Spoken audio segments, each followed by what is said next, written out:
तीन तीन बेटे होने के बावजूद एक बूढ़ी अम्मा अपनी ज़िंदगी से बहुत दुखी हैं, क्योंकि उनकी बहुएं उन्हें बात बात पर ताने मारती थी, बातें सुनाती थी। कुछ समय बाद बात इतनी बढ़ गई कि वह बहुएं उन पर हाथ भी उठाने लगी। तब यह बात मनोरमा जी की बेटी को पता चली। तब उसने अपनी भाभी को सबक सिखा दिया। मनोरमा जी बगीचे में बैठी हुई एकटक पेड़ पौधों को निहार रही थी, खुद ही बातें किए जा रही थी। उन्हें देखकर ऐसा लग रहा था जैसे उनकी मानसिक स्थिति सही नहीं है, पर वास्तव में ऐसा कुछ नहीं था, क्योंकि वह तो एक अच्छी अध्यापिका थी जो इस उम्र में भी बच्चों को पढ़ाने का जज्बा रखती थी। वह कोई पागल या कम दिमाग वाली महिला नहीं थी, बल्कि वह एक बहुत ही सर्वगुण संपन्न महिला थी। बस इस उम्र में अक्सर इंसान अकेला हो जाता है, तो इस बार जब इंसान अपने मन की पीड़ा, अपना दुख या अपने मन की स्थिति के बारे में जब किसी को नहीं बता पाता, तो वह अपने मन की बातें पेड़ पौधों से कर लेता है। इससे उसे शांति और सुकून मिलता है, और कई बार तो इंसान खुद से ही बातें करने लगता है। लेकिन यह सब तभी होता है जब किसी व्यक्ति के मन में कहने के लिए बहुत कुछ हो, लेकिन सुनने वाला कोई ना हो। तो बस बिल्कुल यही हालत तो मनोरमा जी की भी थी। कहने को तो उनका भरा पूरा परिवार था कि एक फंक्शन में एक साथ चले जाएं तो किसी और के आने की ज़रूरत ही ना रहे। कम से कम 10 से 15 लोगों से भरे पूरे परिवार में ब्याह कर आई थी वे, और अब भी उनके 3 बेटे और 1 बेटी थे। लेकिन वे लोग सिर्फ कहने को ही थे, वास्तव में तो बेचारी बिल्कुल अकेली थी। दरअसल मनोरमा जी के पिताजी एक व्यापारी थे, और उन्होंने शुरू से ही अपनी बेटी की पढ़ाई लिखाई पर ध्यान दिया था। वे तो कहते थे कि मैं अपनी बेटी को तब तक पढ़ाऊंगा जब तक यह पढ़ना चाहेगी।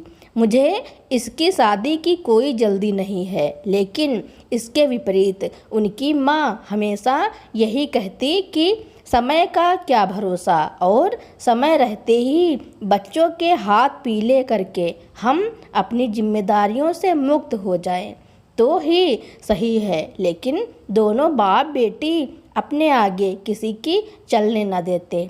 मनोरमा जी परिवार में सबसे छोटी थी, इसलिए सबकी लाडली भी थी। जब तक मनोरमा जी अपनी पढ़ाई कर रही थी, अब तक उनके सभी बड़े भाइयों और बहनों की शादी हो चुकी थी, और वे अभी शादी के लिए मना किया करती थी, क्योंकि उनका पढ़ाई में मन लगता था और वे बड़ी होकर कुछ करना चाहती थी। लेकिन एक दिन उनकी ज़िंदगी में मानो कोई तूफान सा आ गया, और उनका सबसे बड़ा सहारा, उनकी सबसे बड़ी खुशी उनके पिता को उनसे दूर ले गया। एक दिन अचानक एक हादसे में उनकी मृत्यु हो गई, जिसके बाद उनका परिवार टूटकर बिखर गया।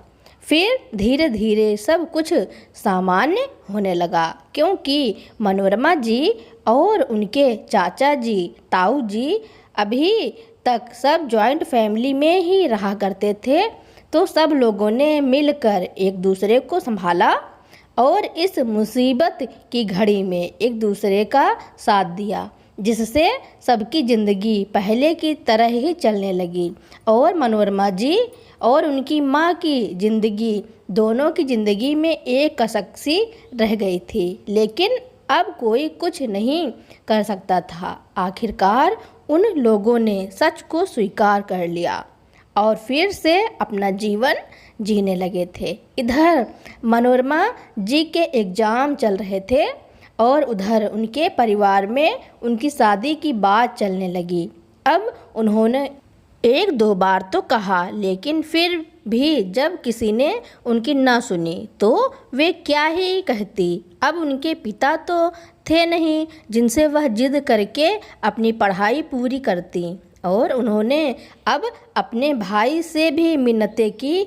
तब जाकर भाई लड़के वालों से यह बात की, अभी हमारी बहन की पढ़ाई पूरी नहीं हुई है, दूसरी साल के पेपर चल रहे हैं, तो वह शादी के बाद पढ़ना चाहती है। लेकिन इस बात पर लड़के वालों ने एतराज़ जाहिर किया और कहा कि नहीं, हम ख़ानदानी लोग हैं, हमारे घर की बहुएं कॉलेज नहीं जाती, और फिर शादी के बाद हम कौन सा इससे नौकरी कराने वाले हैं जो इसे पढ़ने की ज़रूरत है, और फिर हमारा बेटा पढ़ा लिखा है, बस उतना ही काफ़ी है।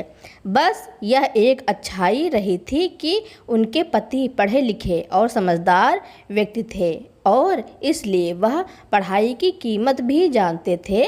जब मनोरमा जी के भाई ने कई बार आग्रह किया, तब मनोरमा जी के होने वाले पति अरविंद जी ने अपनी माता जी को समझाया कि बस 1 ही साल की बात है माँ, 1 साल में भला क्या परेशानी है, उस लड़की का भी मन रह जाएगा, और फिर हम उसे अकेले थोड़ी ही न भेजेंगे, मैं खुद उसके साथ उसके पेपर दिलाने जाया करूँगा, और रोज़ाना कॉलेज जाने की कोई ज़रूरत नहीं है, जब कोई काम होगा तब चले जाएंगे, बाकी आपको जो भी कहना हो आप कह देना। बेटे के समझाने पर बात उनकी माँ की समझ में आ गई और कहा कि देखिए भाई साहब, हम आपकी बेटी को पढ़ने की आज़ादी तो दे रहे हैं, लेकिन उसके कारण उसके बहू होने की जिम्मेदारियों पर कोई असर नहीं पड़ना चाहिए। जो काम घर की बहू करती हैं वह सभी काम और सभी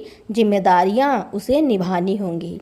उसके बाद चाहे वह जो कर ले, पढ़ाई लिखाई करना चाहती है तो करती रहे, लेकिन पति के साथ ही कहीं जाना होगा, क्योंकि अकेले हम उसे कहीं नहीं भेजेंगे।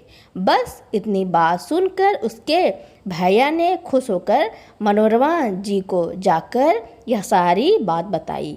जब मनोरमा जी ने यह बात सुनी तो उन्हें थोड़ी सी संतुष्टि हुई, लगा कि शायद अब वह जीवन में कुछ कर सकेंगी, क्योंकि शादी के बाद जीवन साथी का साथ देना बहुत ज़्यादा ज़रूरी होता है।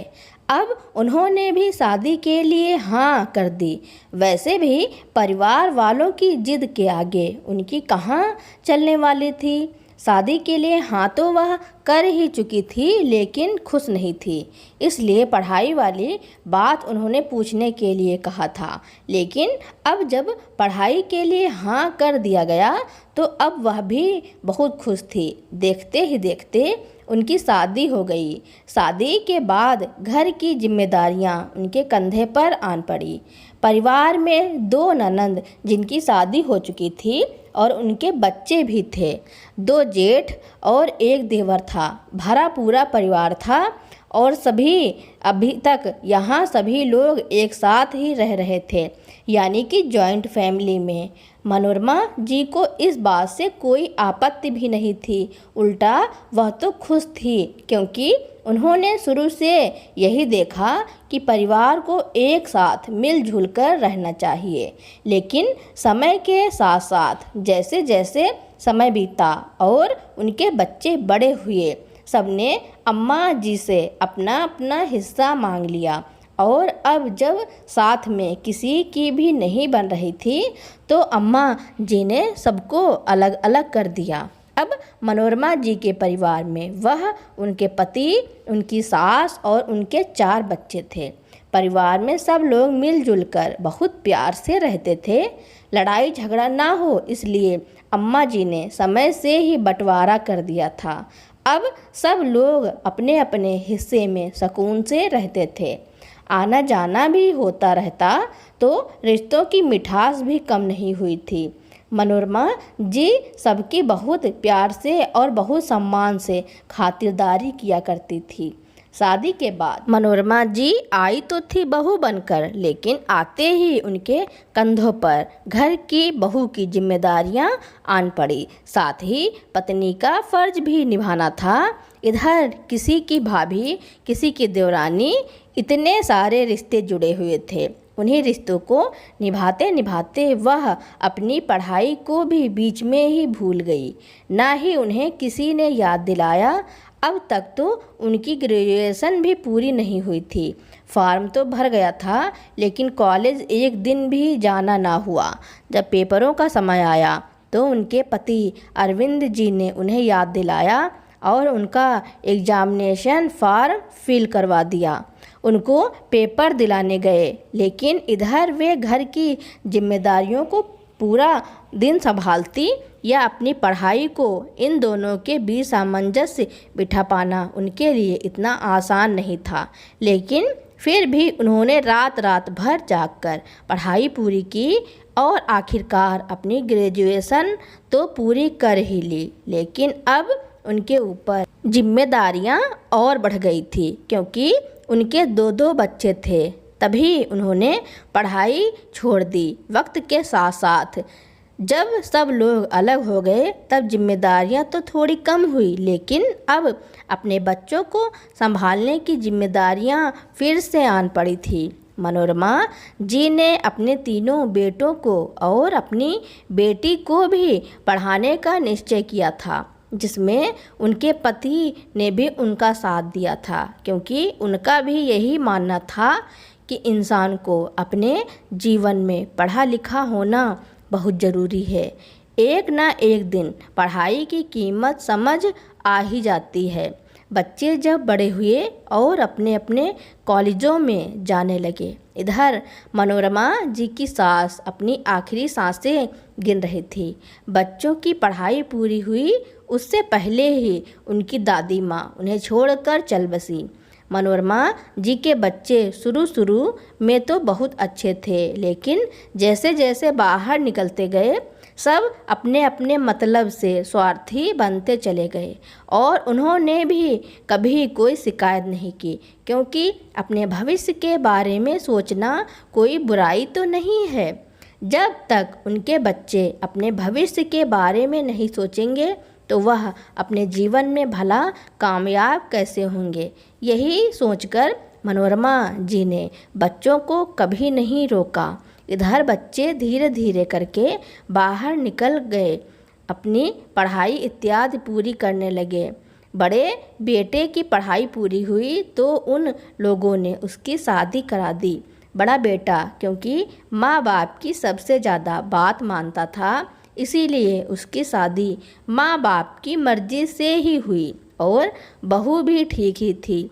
आने वाले 2-3 सालों में उन्होंने अपने तीनों बच्चों की शादी करवा दी। लेकिन जैसे ही 3 बहुएं घर में आई तो बस फिर तो घर में आतंक शुरू हो गया।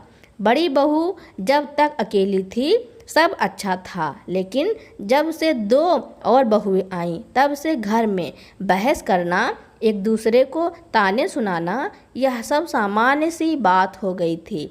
छोटी छोटी बातों पर झगड़ा करने लगे थे। अब मनोरमा जी अपने घर में फैली इस अशांति से बहुत परेशान हो गई थी।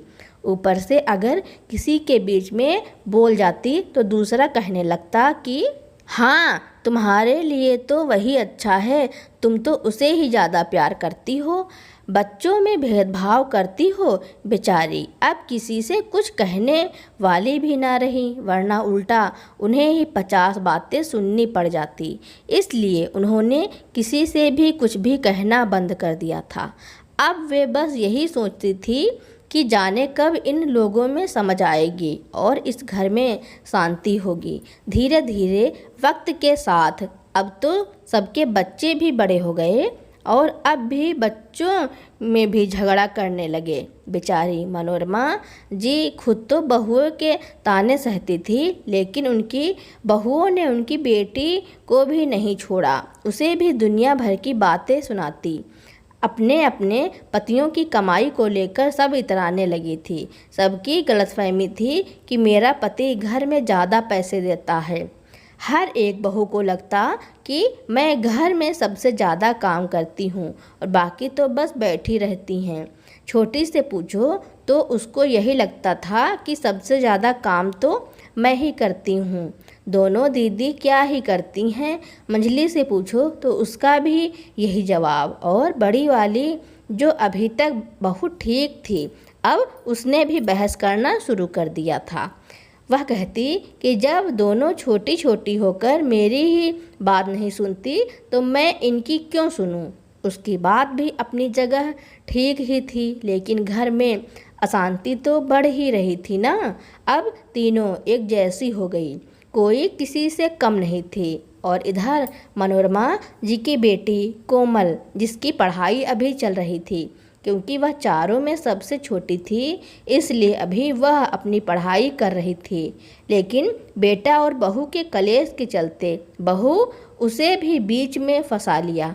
हमेशा हर झगड़े में, हर बात में उसे ताने सुनाने लगती, और अब तो अपनी सास को भी ताने सुनाने लगी कि मेरा पति इतना कमा कर लाता है, फिर भी नौकरानी की तरह लगी रहती हूँ। घर में इतने खर्चे हैं, कमाने वाले कम और खाने वाले ज़्यादा हैं।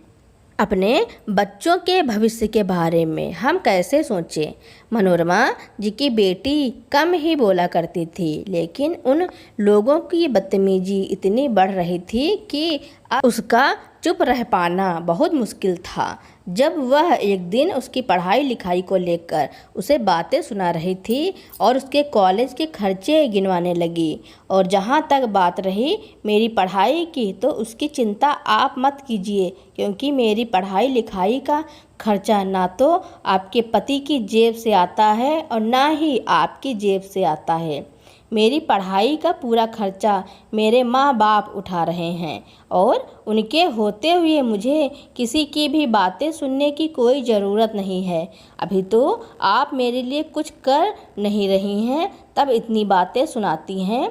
भगवान ना करे किसी दिन मेरे लिए आपको कुछ करना पड़ गया, तब तो आप मुझे जीने ही नहीं देंगी। कोमल के इतना कहते ही झगड़ा बढ़ता चला गया। तीनों तरह तरह के मुंह बनाने लगी कि बताओ, सबसे छोटी होकर हमें जवाब देती है, कितना उल्टा बोलती है, वगैरह वगैरह। अब एक ना एक दिन तो ऐसा होना ही था, क्योंकि हर इंसान की सहन शक्ति की भी एक सीमा होती है, और जब वह सीमा पार होती है तो इंसान मजबूरन अपनी जुबान खोलता ही है और अपने हक के लिए, सच्चाई के लिए सही बात बोलता ही है। अब यह सब तो रोज़ाना की ही बात हो गई थी। कोमल भी अपनी पढ़ाई पर ध्यान नहीं दे पा रही थी, लेकिन अरविंद जी घरेलू मामले में नहीं बोलते थे। जब तक बात बहुत ज़्यादा संजीदा ना हो तब तक वह घरेलू मामले में नहीं पड़ते थे। लेकिन जब यह सब बहुत ज़्यादा चलता रहा तो एक दिन मनोरमा जी के तीनों बेटे उनके पास आए और उनसे आकर बोले कि माँ, तुम अपनी बेटी को समझा लो, इसने घर में अशांति मचा के रखी है। अरे वह सब इससे बड़ी हैं और बड़ी भाभी माँ के समान होती हैं, आखिर उनकी दो बातें सुनने में क्या शर्म। माँ ने तब बेटों को समझाया कि वे अपनी पत्नी को गलत समझ रहे हैं, उनकी पत्नियाँ भी कम नहीं हैं। फिर बाद में उन्होंने अपनी बेटी को ही समझाया कि नहीं बेटी, तुम अपनी भाभीयों से उल्टा मत बोला करो, जो कहती है कहने दो। उन्होंने यह सब घर में शांति रखने के लिए कहा था, लेकिन वे लोग तो उसका उल्टा ही मतलब निकाल बैठे कि हमारी सास और ननद हमसे डरने लगी हैं। और एक दिन अरविंद जी की एक हादसे में मौत हो गई और उनकी यह बात बिल्कुल सच हो गई। अब सचमुच दोनों माँ बेटी बहुत डरी डरी सी रहने लगी थी। अरविंद जी की मौत से परिवार में सबको धक्का लगा, लेकिन सबसे ज़्यादा मनोरमा जी और उनकी बेटी कोमल की ज़िंदगी पर असर पड़ा। वे दोनों तो इस बात से उभर ही नहीं पा रही थी, और इधर उनकी बहू अपने ससुर की 13वीं के बाद ही उन्होंने अपने रंग ढंग बदल लिए। अब वे लोग बात बात पर अपनी सास और ननद से बदतमीजी करने लगी और पढ़ाई बंद करने को कहने लगी कि खर्चा बहुत ज़्यादा है, हमारे बस का नहीं है इसे पढ़ाना, अपने बच्चों को पढ़ाएं या इसे पढ़ाएं। अब मनोरमा जी अपने आप को बहुत कमज़ोर महसूस करती थी। हालांकि वह पढ़ी लिखी थी, लेकिन उस पढ़ाई का उन्होंने कोई इस्तेमाल नहीं किया। शादी के बाद बस घर गृहस्थी की जिम्मेदारियों में उलझकर रह गईं। अब उनकी वह पढ़ाई उनके किसी काम की नहीं थी, और इधर उनकी बेटी का सपना था कि वह पढ़ लिख कर कुछ करे, अपना नाम बनाए, अपनी पहचान बनाए। शुरू से ही अपने सभी भाइयों में पढ़ने में बहुत होशियार थी। अब जब समय बीता तो बहुओं की बदतमीजी बढ़ती रही। अब तो वे लोग अपनी सास के साथ गाली गलौज तक भी करने लगी थी, लेकिन अभी तक यही बड़ी बात थी कि यह सब उन्होंने अपनी ननद के सामने नहीं किया था। जब कोमल अपने कॉलेज चली जाया करती थी, तब वह लोग अपनी सास के साथ ऐसा बर्ताव किया करती थी। कई बार मनोरमा जी को बहुत अफसोस होता कि इतना पढ़ा लिखा होने के बावजूद भी उनकी पढ़ाई किसी काम की नहीं आ रही थी। अब उनकी बेटी कोमल को जब पढ़ाई को लेकर इतने ताने मिलने लगे, तो उसने आस पड़ोस के बच्चों को ट्यूशन पढ़ाना शुरू कर दिया, जिससे घर में दो पैसे आते रहें, कुछ नहीं तो वह अपनी पढ़ाई का खर्चा निकाल सके। बस यही सोचकर मनोरमा जी ने भी उसे नहीं रोका। थोड़े समय बाद पता चला कि उनकी बेटी का सिलेक्शन सरकारी नौकरी में हो गया है। एक बार वह ट्रेनिंग पूरी करके आ जाए तो वह एक अच्छे पद पर आसीन होगी। मनोरमा जी को ज़्यादा जानकारी तो नहीं थी, लेकिन बेटी के बताने पर इतना समझ चुकी थी कि अब उनकी परेशानियां जल्दी ही ख़त्म हो जाएंगी। अभी तक उनकी बेटी ट्रेनिंग पर गई नहीं थी। एक दिन जब वह अपनी कोचिंग से वापस लौटी तो उसने अपनी भाभियों को अपनी माँ से बदतमीजी करते हुए देख लिया। वह अपनी सास को उल्टा सीधी गालियाँ सुना रही थी, और जब वह उन्हें उल्टा जवाब दे रही थी तो आकर एक एक करके वह तीनों उनसे मारपीट करने को तैयार हो गई। तभी वहां पहुंची कोमल ने तीनों को अलग किया और अपने भाई को फ़ोन करके घर बुलाया। घर आकर उन तीनों को उनसे सारी बात बताई, लेकिन तब भी तीनों अपने पतियों के सामने सीधी बन गईं और ऐसे ही बेवकूफ़ वे थे, अपनी पत्नियों की बातें ही सही मानने लगे। उन्हें लगा कि जैसे कोमल और उसकी माँ झूठ बोल रही हैं। तब कोमल ने अपने भाइयों को कहा कि अगर आप लोग इन्हें अपने साथ नहीं रखना चाहते हो तो मत रखो, कम से कम उनकी इतनी बेइज्जती तो मत करो। माँ अकेली नहीं है, अभी मैं उनके साथ हूँ। इस पर तीनों फिर अपनी बहन से बोले, क्यों कोमल, हम नहीं हैं क्या माँ का ध्यान रखने के लिए? सिर्फ तुम ही उनका ध्यान रखोगी। और जहाँ तक बात रही इन तीनों की, तो इन्हें हम समझा देंगे। इन्होंने अपनी पत्नी को थोड़ा सा डांट दिया और कहा कि माँ के साथ इतनी बदतमीजी मत किया करो। इतना कहकर छोड़ दिया। कोमल को अजीब तो लगा। उसने अपने भाइयों से फिर से कहा कि तीनों ने माँ के साथ गाली गलौज की है और आपने इन्हें इस तरह समझाया है। मुझे तो नहीं लगता कि यह इस तरह समझ जाएंगी, पर आप ज़रूर समझ जाइए। अगर मैंने दोबारा माँ के साथ ऐसा बर्ताव करते हुए इन्हें देखा तो मुझसे बुरा कोई नहीं होगा। अब उसके भाई उसकी तरफ घूरते हुए बोले, अच्छा तो तू हमें सिखाएगी कि क्या करना है और क्या नहीं करना। हमें अच्छे से पता है कि माँ का ख्याल कैसे रखना है, इसलिए तू जाकर अपना काम कर। कोमल ने उन्हें दोबारा से चेतावनी दी और वहाँ से चली गई। अब कुछ दिन तो बेटे और बहू बिल्कुल ठीक ठाक रहे। किसी ने मनोरमा जी से कुछ न कहा, लेकिन अब जब मनोरमा जी की बेटी ट्रेनिंग पर चली गई तो फिर से उन लोगों ने अपनी सास के साथ वैसा ही बर्ताव शुरू कर दिया, जबकि अब वे अपनी बहू की हर बात मानती थी, उनके संग बराबर काम करवाती थी। अब समय के साथ साथ कोमल की ट्रेनिंग भी पूरी हो रही थी। कोमल गई तो पुलिस फोर्स में एक साधारण नौकरी पर थी, लेकिन वहीं से उसने और आगे के लिए फॉर्म भरे और अच्छे से ट्रेनिंग पूरी की। अपने बैच में वह सबसे होशियार और सबसे होनहार लड़की थी। ट्रेनिंग पूरी होने के बाद जब वह घर आई तो घर में सब लोग खुश हुए। उसके भाई ने भी बहुत खुशी जाहिर की है। उसकी भाभी भी आरती की थाल लेकर आई। अब उन्हें शायद पैसा जो दिखाई दे रहा था और साथ ही गांव में इज्जत भी। अब वे कोमल को एहसास नहीं हो रहा था कि यह उसके वही भैया भाभी हैं जो उसकी नौकरी से पहले थे। मनोरमा जी ने भी उन्हें ढेरों आशीर्वाद दिए। अब समय बीता और वह अब अपनी ड्यूटी चली गई। माँ से जब भी बात करती तो उनसे हालचाल पूछती, लेकिन फ़ोन पर हमेशा ही मनोरमा जी कह देती कि मैं बिल्कुल ठीक हूँ। लेकिन इस बार जब उनकी बेटी उनसे मिलने पहुँची तो उसने पाया कि उसकी माँ के हाथों पर कुछ निशान बने हुए हैं। एक दिन अचानक बिना किसी को बताए उसने अपने दफ्तर में छुट्टी ली और वह अपने घर जा पहुँची।